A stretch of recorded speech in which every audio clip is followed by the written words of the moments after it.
Salve, salve, meu povo do sétimo ano. Então, depois dessa aula aí super animada, né, do professor Reivo, tem esse ritmo muito bacana, né? Nós vamos agora seguir para a aula de História do Recife, tá?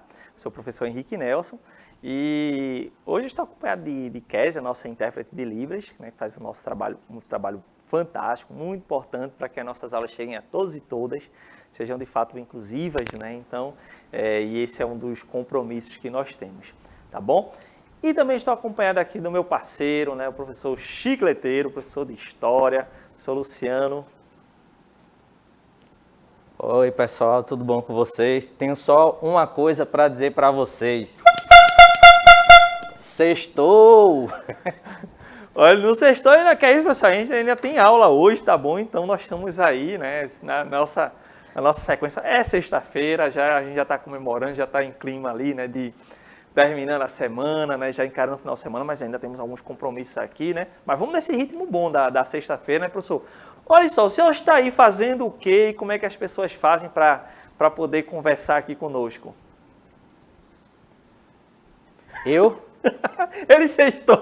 sextei aqui, a gente tá aqui no chat, gente. A gente tá no chat, então qualquer questão, qualquer dúvida, é só jogar aqui no chat que a gente tá prestando atenção. O professor Henrique aí, ó, tá com as pegadinhas dele já, mas a gente tá aqui, ó, ligado no chat. E se você ainda não baixou o aplicativo do Educa Recife, ó, eu só lamento. Faça o seguinte, olha aqui, ó, no canto direito aqui da tela, aqui, ó, você está vendo o QR Code, que já foi colocado aí pelo nosso produtor aqui, o Billy Boy. Então, aponta o celular para o QR Code, seja ele seu celular com operacional Android ou iOS, então você vai ser direcionado aí para a loja de aplicativos, faz o download e não vacila, deixa de vacilar aí para poder acompanhar aqui a aula, porque enquanto você acompanha a aula pelo aplicativo, a sua internet ela é financiada. Tu não vai gastar nada do teu pacote de dados. Então deixa de se abestalhar aí, ó, faz o download. Opa, agora valeu, agora sim. Agora tá antenado. Valeu, professor Luciano. Estamos juntos aí, o pessoal já pegaram o recado aí do professor. Olha, o nosso tema de hoje é justamente o Movimento de Cultura Popular do Recife, o MCP, né? A gente vai discutir como esse movimento se construiu, né, na nossa cidade. A gente vai pegar essa série de 2 aulas, a gente começa hoje, termina na próxima semana, falando um pouco sobre esse movimento tão importante em nossa cidade, tá certo? Então antes, né, vamos aqui falar um pouco sobre essa imagem. Ela vai estar aqui no fundo dos nossos slides, todos, né, até o final da aula. Então, se alguém reconhece aí, essa é a famosa Rua da Aurora, né, uma das ruas mais belas e interessantes da cidade do Recife. É uma rua que, ainda bem, ela está, né, retomando a força. Passou um tempo aí um pouco meio de lado na cidade, né, professor Luciano? Mas agora está sendo retomado, né? A Rua da Aurora está ficando na moda de novo na cidade do Recife, ainda bem. Assim como outras ruas que a gente precisa conhecer mais, né? O nosso patrimônio. A gente sempre fala aqui sobre o patrimônio da cidade do Recife, sobre sua história. E é tão importante a gente resgatar, trazer aqui para nossas aulas. Então vale a pena dar aquela caminhada ali na Rua da Aurora. Né? Não à toa a música, uma rua festejada, cantada, né? Tem lá, a gente conta algumas músicas falando sobre a Rua da Aurora. Então, é das nossas melhores paisagens e onde estão patrimônios que a gente precisa realmente valorizar, conhecer e cuidar, tá bom? Então, ó, falar em conhecer lugares, eu tenho mais outro lugar para vocês conhecerem aí, ó. Você conhece esse lugar, gente? Temos algumas, né, fotografias, são da Secretaria de Cultura do Recife, né? Então, se alguém aí reconheceu, principalmente o pessoal de Casa Amarela, a galera das escolas ali, né, das bandas de Casa Amarela, Vasco da Gama, aquela galera ali, né, talvez já tenha conhecido, né? Então, vamos passar aqui só para poder, né? Esse é o Sítio da Trindade, gente. Sítio da Trindade, como eu coloco aí, é um sítio histórico e importante aparelho cultural situado no bairro de Casa Amarela, na Estrada do Arraial, na cidade do Recife. Gente, ó, quando a gente fala do Sítio da Trindade enquanto um lugar, né, da história e da cultura do Recife, é justamente porque é uma história que remonta a um passado mais distante da nossa história, porque foi ali onde hoje é o sítio da Trindade, onde, né, as tropas luso-brasileiras acabaram, né, acabaram acampando, né, formaram uma fortaleza ali, uma fortificação, que na verdade é dentro das estruturas do que a gente conhece hoje, mas naquele período ali, um quartel, onde as tropas lutavam, né, contra a invasão neerlandesa ou da Companhia das Índias Ocidentais, que a gente chama genericamente de invasão holandesa. Então foi dali o foco da resistência, que acabou sendo derrotado em 1637, e a companhia acabou de fato tomando Pernambuco. Então a gente tem essa imagem aérea ali, você vê que é uma área muito arborizada, mas além desse passado, né, dessa história, né, da resistência contra as invasões, né, holandesas, né, da Companhia das Índias Ocidentais, acabou sendo um lugar realmente que, ao longo da nossa história, acabou se manifestando pela intensa produção cultural, por ser um lugar, né, de festa, né, onde, né, os nossos artistas acabam se expressando bastante. Eu acho que, professor Luciano, já curtiu um forrozinho ali, já foi para um forró ali no sítio da Trindade, meu amigo? Fui sim. Inclusive, aproveitar para dizer, né, que lá no sítio da Trindade foi que eu conheci a minha ilustríssima. Então, o sítio da Trindade é um local assim muito interessante e ele ativa bastante aí a minha memória afetiva, né? Foi dia 25 de junho de 2011. Olha aí, então vejam qual a importância da questão do patrimônio, né? O professor Luciano deu esse depoimento aí maravilhoso, né? Afetivo, afetuoso, né? Então, né?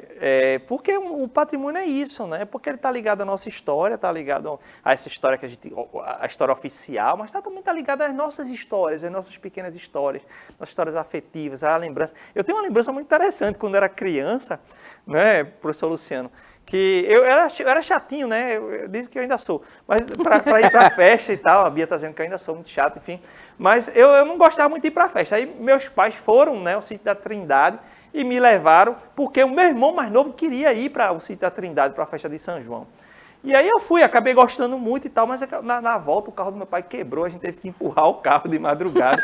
E meu irmão, que fez a maior questão de ir para a festa, ficou dormindo dentro do carro, e até hoje eu reclamo por conta disso, né? São as memórias que a gente sai. Então, né? quer dizer que vocês empurraram o carro e teu irmão ficou dentro dormindo? Dormindo, cara. Vê que Rapaz, absurdo. que acaba sem vergonha. Ele era bem mais jovem, criança, na verdade, né? E, enfim, éramos, né? Mas ele era ainda mais novinho. Mas, enfim, o que eu quero dizer aqui, que essas coisas todas, é que o sítio da Trindade é um dos nossos grandes patrimônios, nosso lugar, né, de produção cultural e das nossas memórias. Eu também tenho outras memórias boas, professor Luciano, das festas que eu pude ver lá. O São João, né? Quando nós tínhamos o São João, onde vamos ter no futuro, não é? Eram realizados e é sempre uma festa muito bonita, né? Então vale muito a pena conferir aí o sítio da Trindade, tá certo? Mas olha só, né? Então na aula passada nós estudamos os lugares de memória da escravidão, resistência e cultura negra no Recife, certo? E hoje nós vamos estudar o movimento de cultura popular do Recife, suas características e ações. Aí você pode estar perguntando, mas professor, qual é danada a relação aí entre o nosso tema de hoje, o MCP, e o sítio da Trindade, que a gente estava falando enquanto um patrimônio importante da nossa cidade, né? Da cidade do Recife, do nosso povo, das nossas memórias boas, das outras nem tão boas assim, mas enfim. A relação é a seguinte, gente, ó, o MCP, o Movimento de Cultura Popular, que a gente vai aprender um pouco melhor do que se trata, ele era sediado justamente no sítio da Trindade, o sítio que eu mostrei para vocês aqui, lá na região. Vou voltar aqui só para vocês verem, essa imagem é aberta, que é justamente em Casa Amarela, na Estrada do Arraial, né? Então, quem puder, pode fazer uma visita, né? Conhecer um pouco melhor o sítio da Trindade, uma das nossas joias.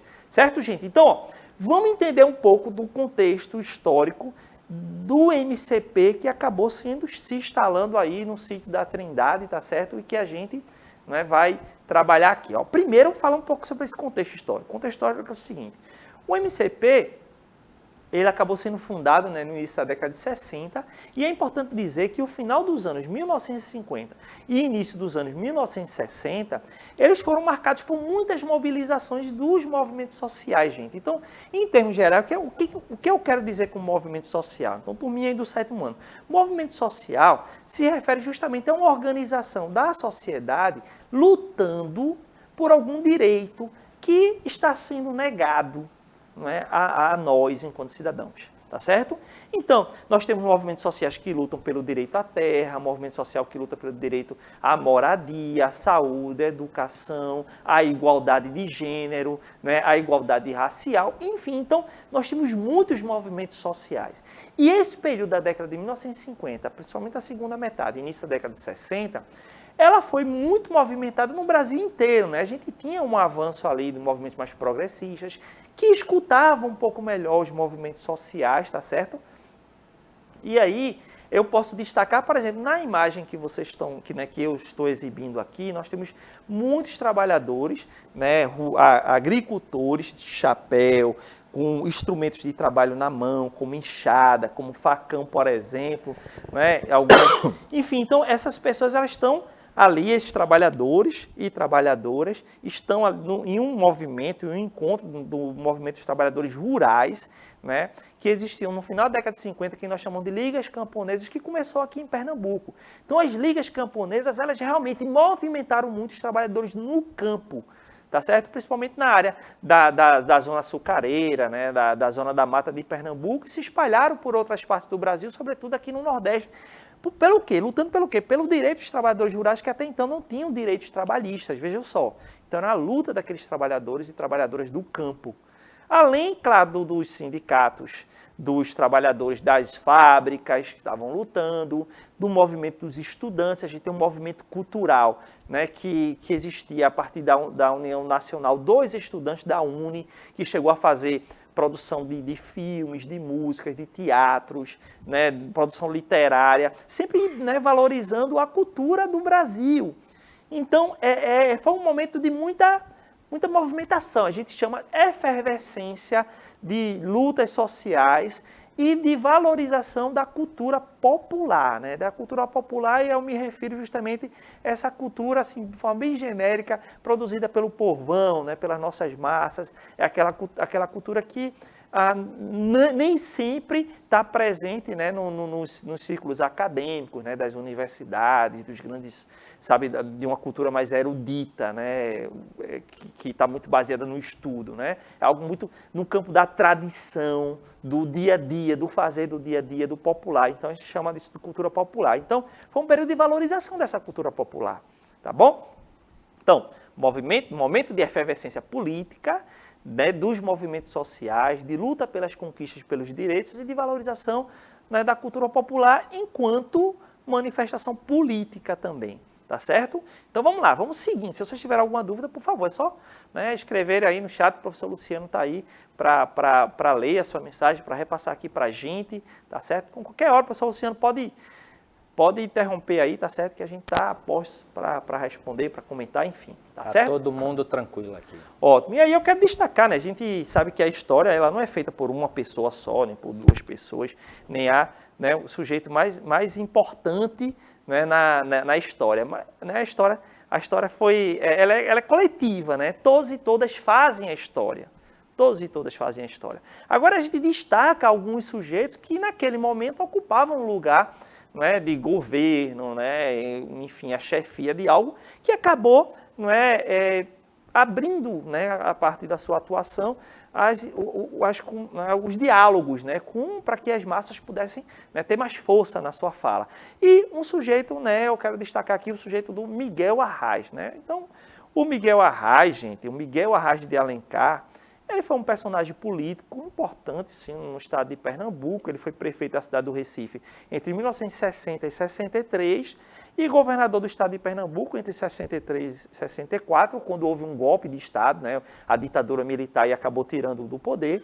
Depois voltou a ser governador do estado de Pernambuco entre 87 e 1990 e depois 95 a 94.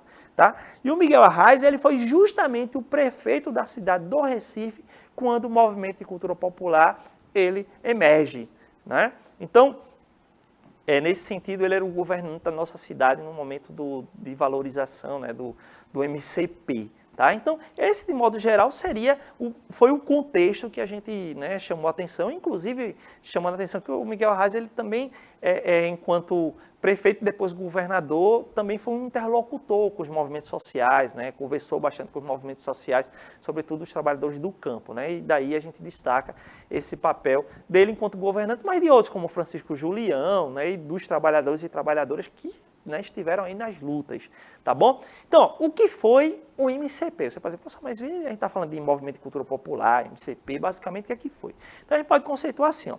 Foi um movimento de cultura popular, né, a gente coloca como uma instituição, né, a Fundagem chama de instituição, a gente pode chamar como movimento, uma organização. Foi criado em 13 de maio de 1960, tá certo?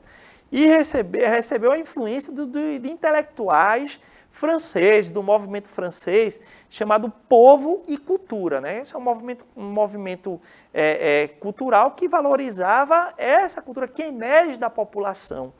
E teve, né, como sede o Sítio da Trindade, que eu mostrei para vocês aí no começo da aula. Aí nosso robozinho pergunta, qual o objetivo? Então a gente viu que foi um movimento, né, que aconteceu aqui em Recife, no Recife, tá? E aí foi muito influenciado por um movimento Povo e Cultura, né, que, né, buscava, né, esse maior diálogo com o povo e valorização dessa cultura popular, tá certo? E o objetivo era o seguinte, gente, ó, tinha por objetivo o trabalho de conscientização da população através da alfabetização e educação de base.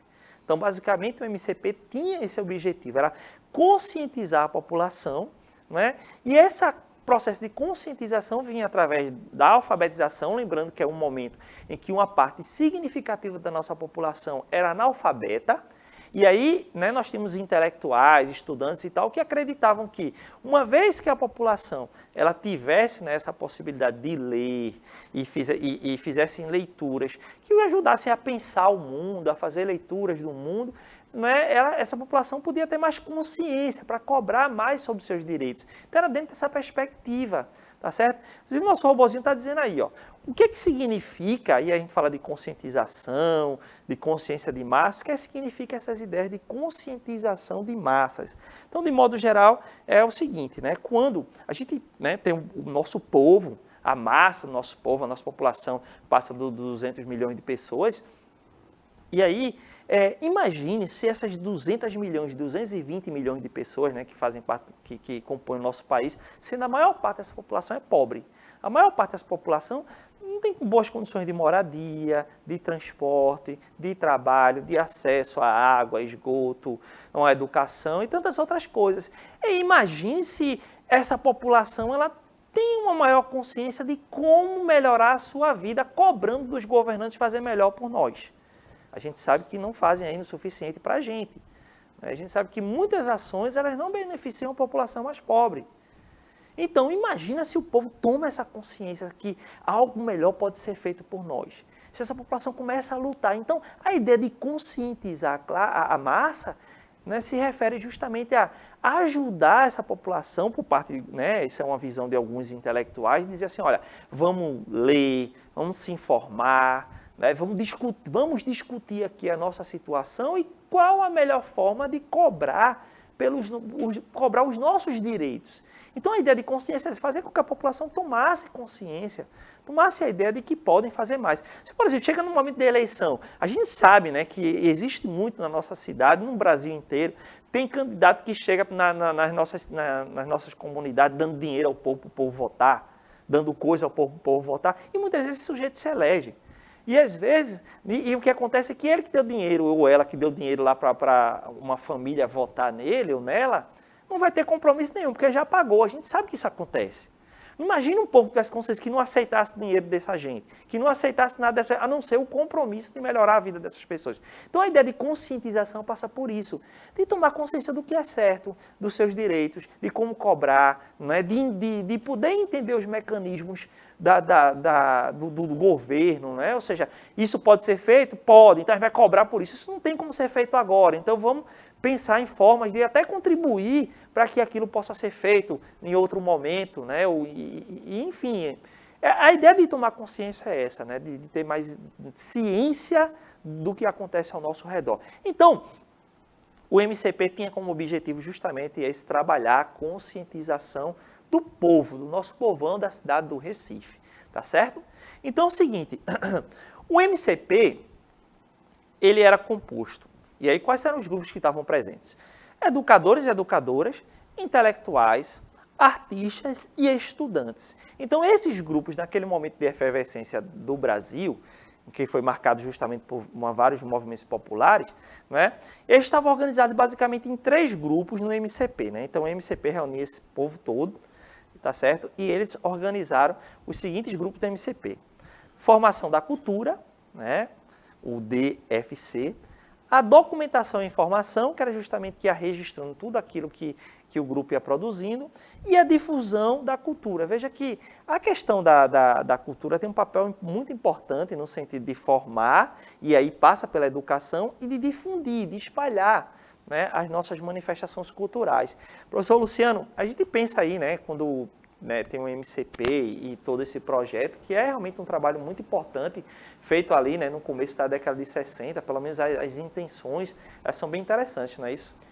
É verdade. E a gente vai observar, né, que existia, né, no MCP, né, teóricos assim muito importantes, né, para a cultura não somente recifense, né, mas cultura pernambucana e brasileira.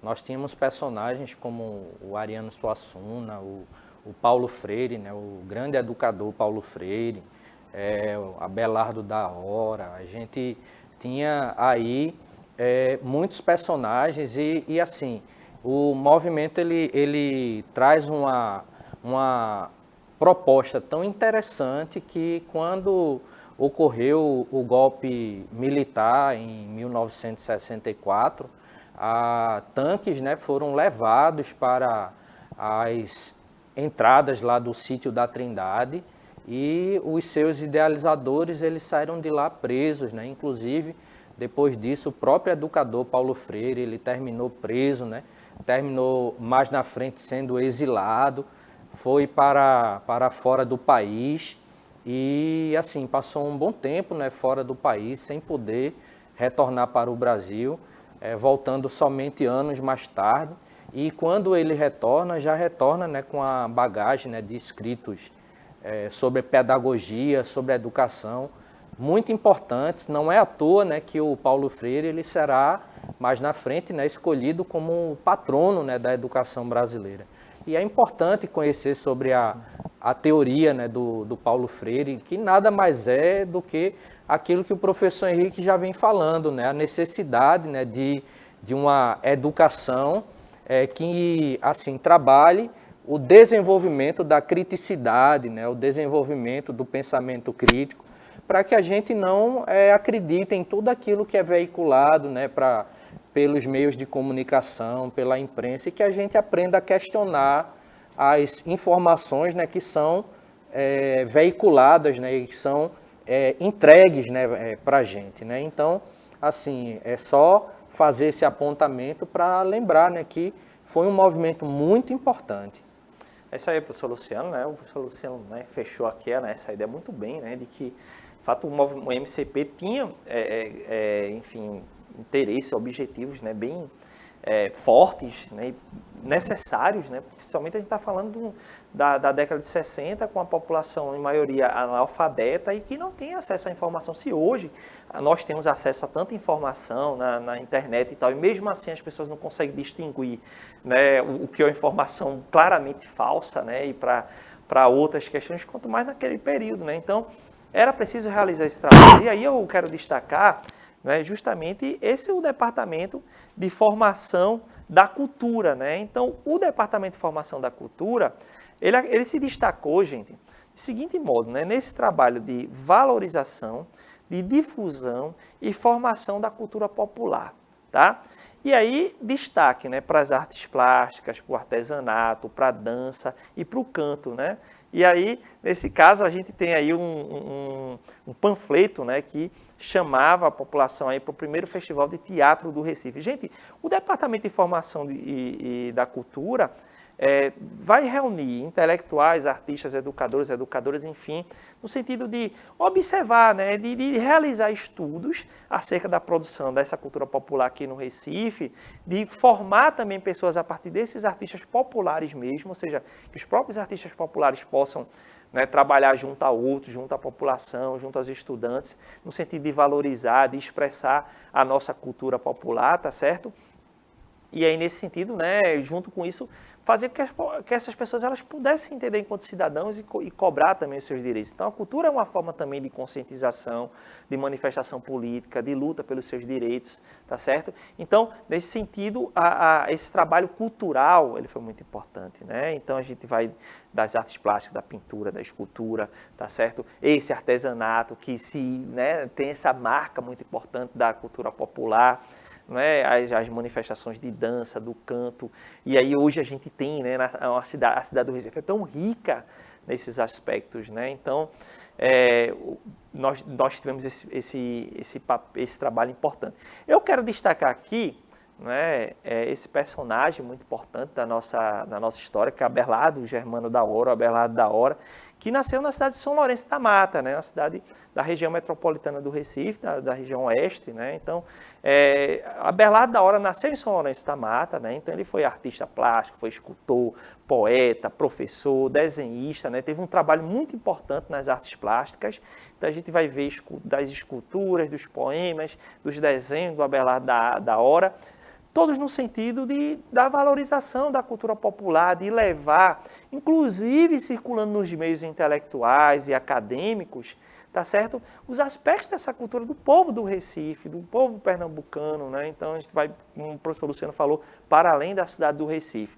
Mas de modo geral, esse é só uma expressão desse movimento, né? Desse movimento cultural. A gente vai continuar na próxima aula falando sobre isso, né? Acho que a gente encerra aqui com um desenho do Abelardo da Hora, que certamente vocês vão se reconhecer bastante, né? Que é Hora de Brincar, tá? E a hora de brincar, nós temos as crianças, né, que eu nem preciso explicar aí que brincadeira é essa, vocês podem escrever aí no chat, vocês podem depois colocar lá no YouTube, né, que brincadeira é essa, se vocês já brincaram, tá certo? Depois conversa aí com a gente, vai lá no YouTube, no nosso canal no YouTube, coloca aqui na nossa aula, né, no comentário de vocês, professor, já brinquei muito disso, né, como é que vocês chamam isso, né? Enfim, tá bom? Mas o Abelardo da Hora vai traduzir aí nesse desenho um pouco dessa, né, dessa nossa brincadeira, tá bom? Gente, ó, vou encerrando a aula por aqui, tá certo? Na próxima aula a gente continua falando sobre o MCP. Obrigado, Kézia, professor Luciano, muito obrigado por estar conosco. Professor Luciano já sextou, né? É isso aí. Então é isso, gente, ó. Obrigado, né, por vocês estarem aqui conosco. Valeu, então, agora sim, sextou. Bom final de semana para vocês. Beijos, abraços, tchauzinho.